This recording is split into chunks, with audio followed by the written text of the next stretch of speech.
it's kind of nice to be able to sit back as an OU fan and relax over the weekend. And I don't think you could have two back-to-back weekends be more perfect for OU fans. I texted you on Saturday evening and I said, short of winning a national championship, this may have been like the best 2 week stretch for Oklahoma football in a really, Yep. really long time because you beat Texas. You pull out all the receipts of all those Texas fans that were super arrogant after 1 year of winning 49-0 against a quarterbackless Oklahoma, all the national media that was wrong about Brent Venables and so forth. And then you couple that with week 2 of USC going on the road, losing big time to Notre Dame. Caleb Williams' Heisman hopes maybe falling apart on that night. We'll see. I think he'll have a good rest of the year still, but really just the validation of OU as a program. Again, pulling out the receipts again on all the poor hapless USC fans, the Colin Cowherds of the world. So really couldn't have played out much better for Oklahoma in the bye week. Well, and I think that that's one of the best parts about social media, Adam, particularly Twitter, the little bookmark option that it does give you. Ultimately, Oklahoma fans have been able to spend the better part of the last basically 12 to 15 months, basically kind of been taking it in the shorts from some of these national media guys, from some of the other members of the other college football fan bases. And when you've got a team that is 6-0 coming off of a top 5 win over your arch rival in the University of Texas, going into a bye week where you can kind of sit back, watch what's going on around the landscape of college football. USC got their ass kicked in South Bend on Saturday. What a fantastic, basically a fantastic bye week for Oklahoma. Did you get a chance to check out the Lincoln Riley post-game press conference? Oh We're yeah, I was close. watching that live. One or two things go our way. We're talking about a little bit different game. You lost by 28 and you gave up 6 and you had 6 turnovers on Saturday night. I'm not sure, you're just a little bit away. Kind of feels like the wheels are starting to come off a little bit up there in Los Angeles, and they've got it doesn't get any easier this weekend. Utah's coming to town, and then ultimately they've still got Oregon and Washington on the schedule. We're really about to find out what Alex Grinch and Lincoln Riley, what this program out there in the Pac-12 is made of. Yeah, let's talk about that.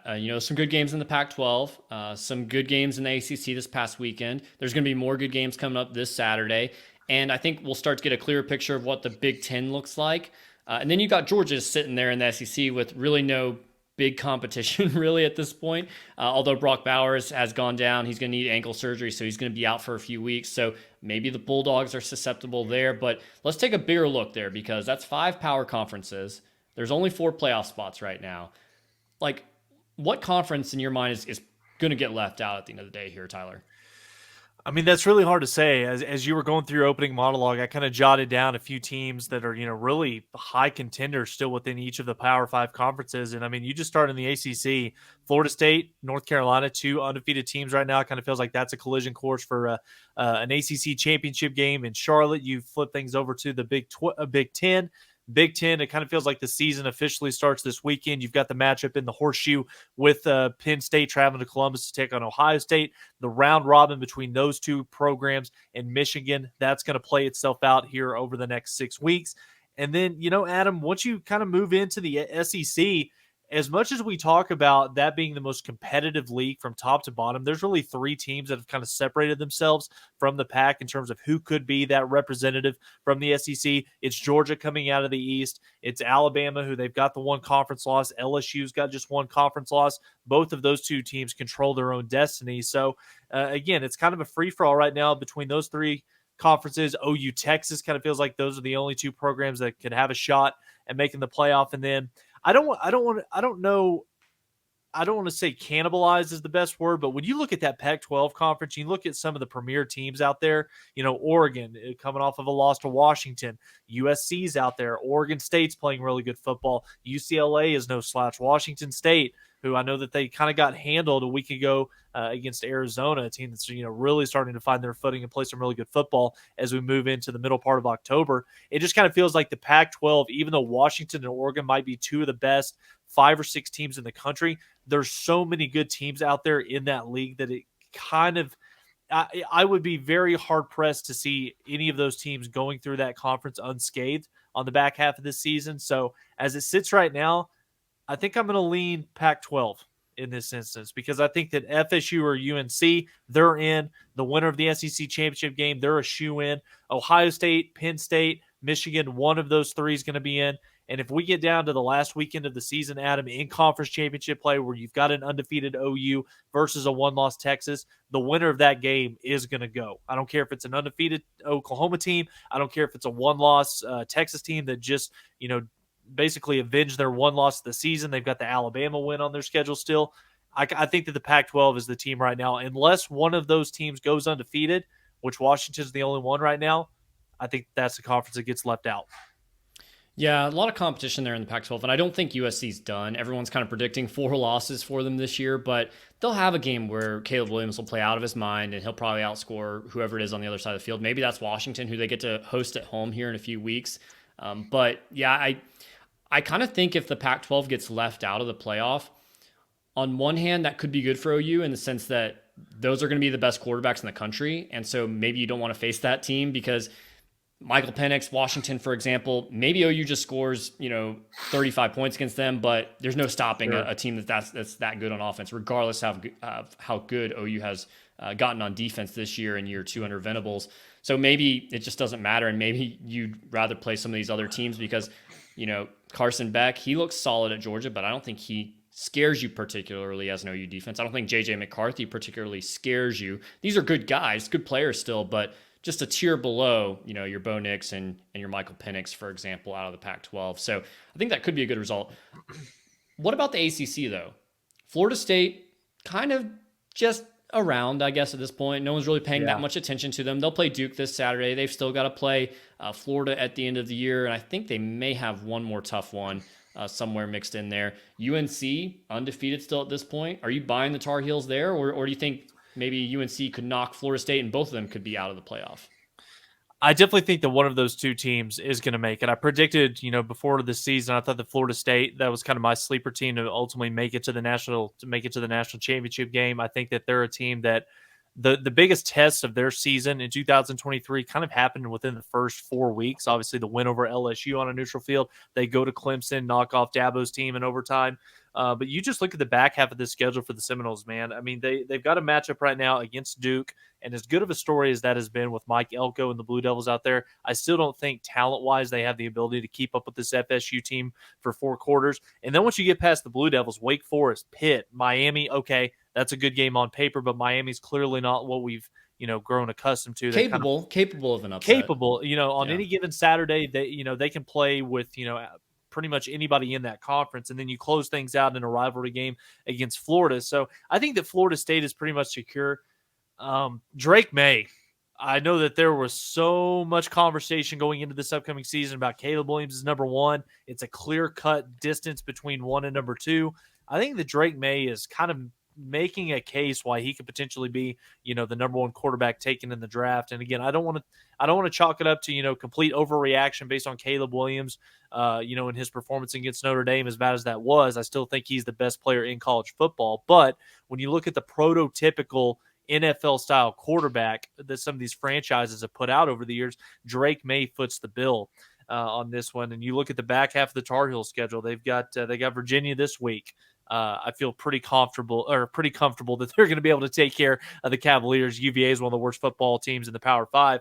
Georgia Tech, Campbell, Duke, at Clemson is the tough one for me. Clemson's season pretty much done at this point in terms of their college football playoff aspirations. They have an outside chance of making it to Charlotte to compete for the ACC championship. But yeah, I think that this is a clear-cut Florida State UNC collision course in Charlotte. And I think that the winner of that game is going to have just as strong of an argument as anybody, especially if they're both undefeated, why they should be the ACC representative in the college football playoff. You mentioned the Big Ten schedule really kicking off this weekend as Penn State travels to Columbus to take on the Buckeyes. Ohio State, honestly, one of the quietest undefeated teams out there.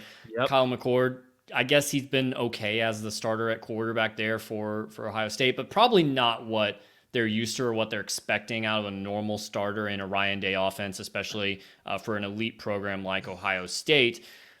I think that's kind of the one that scares me. If I'm an OU fan, I look at the Big Ten and I go, okay, we've seen this kind of 3-headed monster in the Big Ten East for several years now. They all go maybe 1-1 against each other, or maybe let's say Penn State loses to Ohio State and then Ohio State beats Michigan later on. Penn State's, left out of the Big Ten championship game, but they lose by a field goal on the road to Ohio State. I feel like there's going to be an argument there, and you definitely don't want two teams to be in the college football playoff from the same conference. So that's honestly one of the ones that scares me the most is the Big Ten. Well, and I think that's why the Big Ten going into the month, the latter part of October into the month of November, I think that that's the most intriguing conference that ultimately is going to play out over the course of the back half of the season. Michigan is a team that even though they are undefeated, even though they are, the number 2 team in the country right now, you look at the first half of what the schedule for the Wolverines, everything that they've played. I mean, ECU, UNLV, Bowling Green, Rutgers, Nebraska, Minnesota, Indiana. It's just been cupcake after cupcake in this conference that they are way more talented than, way better at the coaching spots. This is the first weekend they play the rivalry game up in East Lansing against Michigan State. All these obviously, big shout out to the Spartans. Adam, your fiance, being a Sparty grad, but then the season for them, honestly, Adam, it really doesn't kick off until the last 3 weekends of the season. They make the trip up to Happy Valley to take on Penn State. They've got a matchup on the road against Maryland, and then they close things out at home with Ohio State. So that's going to be a conference that I really think it comes down to the final weekend of the season. If you do get into a situation where each of these teams split against one another and you go down to the very end where you've got 3 teams that are ranked with, 3 top 10, top 15 teams that only have one loss to each other, how does the College Football Playoff Committee really kind of decipher who gets the nod in that scenario? And really, is this a situation where, depending on what happens in the other conferences, does the Big Ten, are they in a position to where they could possibly get 2 teams in? There's obviously a lot that's, a lot of football out there remaining to be played, but I think that the Big Ten is one where if you're talking about 2 teams that could potentially get in, depending on how the back half of the season goes, I think that conference is going to have just as strong of an argument as any. We sit here as OU fans and we point to the left coast and to the East Coast and say, the Pac-12 might cannibalize, or the ACC's got some difficult schedules there. But yeah, I kind of wonder if we should be looking in the mirror in the Big 12 here and saying that, OU and Texas are probably in the most precarious position of getting left out of the playoff as that 5th power conference that doesn't make it there. Really, the reason being is that Texas already has one loss, so they're on the ropes already. They could be upset potentially, by Iowa State on the road, or maybe they lose to OU in a conference championship game. And then OU's got some tough schedules. I mean, you could make some arguments, probably not UCF this Saturday, but Kansas on the road, Oklahoma State looks like they're improving, West Virginia looks like a solid team, BYU on the road, TCU, I don't know what TCU is at this point. It feels like if Chandler Morris is on the field, not a team. If Chandler Morris gets hurt and a new quarterback comes in, that's a team. So I don't know what to think about the Horned Frogs just yet, but OU's got some challenges here in front of them before they even have a chance to potentially lock up a spot in a Big 12 championship game.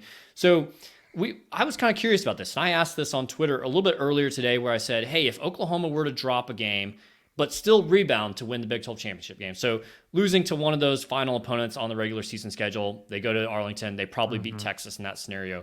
Is OU still a lock for the college football playoff? Tyler, I want to get your response first before we jump over some of the responses that we got on Twitter. Well, I think the only scenario in which Oklahoma doesn't find themselves in a college football playoff this year, ultimately, if they go on, if they finish an undefeated regular season, they win a Big 12 championship, yes, 1,000% Oklahoma will be one of the top 4 teams in the country. But even if you lose a game, and this is, Adam, why I think that the win over Texas was such a big deal, not just because you're beating Texas, not just because you're avenging a 40-9 loss, but you now kind of have a mulligan in your pocket right now to where you look at the back half of this season, you've got games on the road at BYU. All of a sudden, that trip to Stillwater looks a little bit more daunting than it did a couple of weeks ago. That's going to be a big one against the Pokes. And then you finish it out against TCU. West Virginia is another one coming to Norman. But getting that win over Texas, having that mulligan in your back pocket to where if you lose one of those 2 games and you still find your way into the Big 12 championship and you beat Texas and you go an 11-1 or a 12-1, unless the other 4 Power 5 conferences champion is undefeated, if Georgia runs the table, if Washington runs the table, FSU or UNC, they run the table. You mentioned the 3-headed monster in the Big Ten. If those teams go undefeated, then yes, Oklahoma as a 1-loss conference champion, I think would be left out, which would be painful to see. But at this point, Adam, the rest of the way for Oklahoma, I mean, they control their own destiny at this point. You've worked extremely hard over the last 12 months to get to this point. You've put in the time, you've put in the effort. You're 6-0 for the first time in I don't know how many years. And really, the sky's the limit for this football team. They control their own destiny. And, we just got to refocus and get set for UCF this weekend. At widget_Brian on Twitter, basically to that same question, said, no, when you're favored in every game, you need to win with that schedule. And there's some others that have commented on here as well, just in regards to the schedule not being very strong. And so I think it is going to be tough in regards to if OU were to drop a game randomly. Maybe it's on the road at Oklahoma State. Maybe Oklahoma State becomes a ranked team at that point because they're trending in the right direction there. But other than that, I think you're probably losing to an unranked team in a very shocking fashion at that point, outside of maybe Oklahoma State.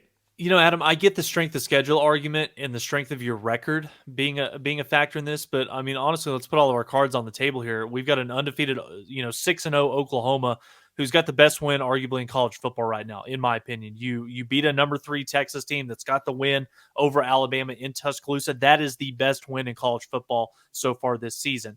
But you just look at some of the other undefeated teams right now, and you really kind of compare what Oklahoma's done against these guys. I mean, Michigan, yes, they are undefeated, but they played arguably one of the weakest schedules in the Power Five. Oklahoma's got better wins than UNC. They've got better wins than I think Georgia at this point right now. And again, give Georgia credit where credit's due. Back-to-back defending national champions.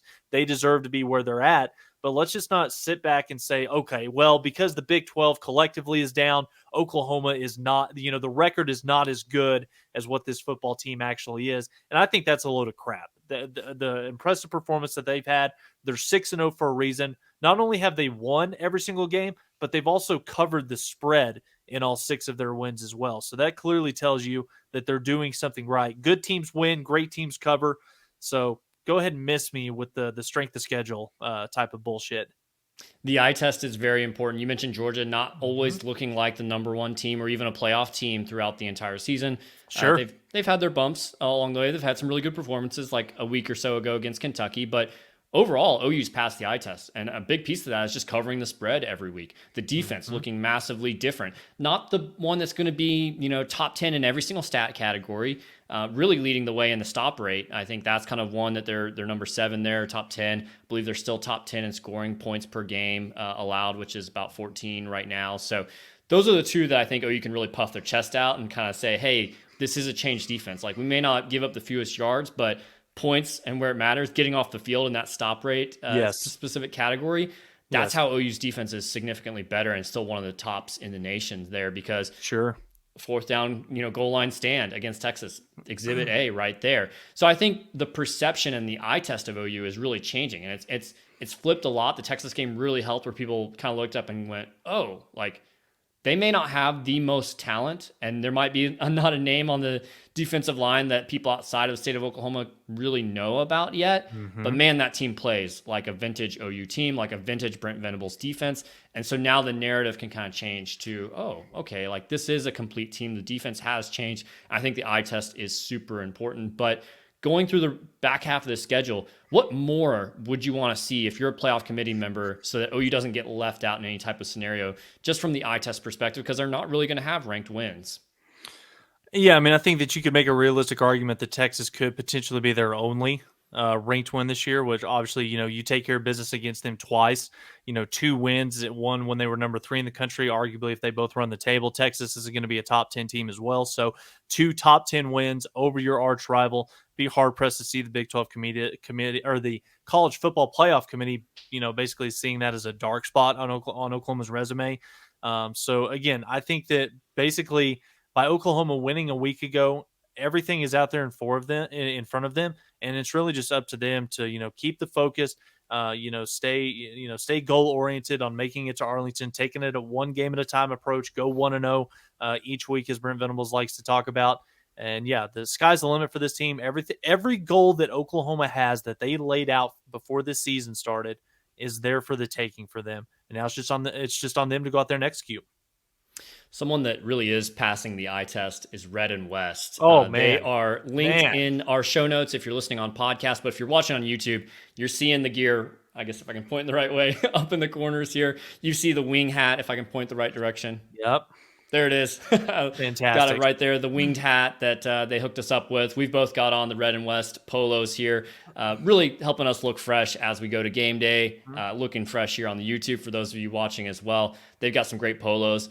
I love wearing them, but I know I'm going to get some gifts this Christmas for some lucky OU fans in my life because they make great gifts there as well. So check out Ren West, and we appreciate them sponsoring the show as well. Again, they're linked in the description of YouTube and the podcast.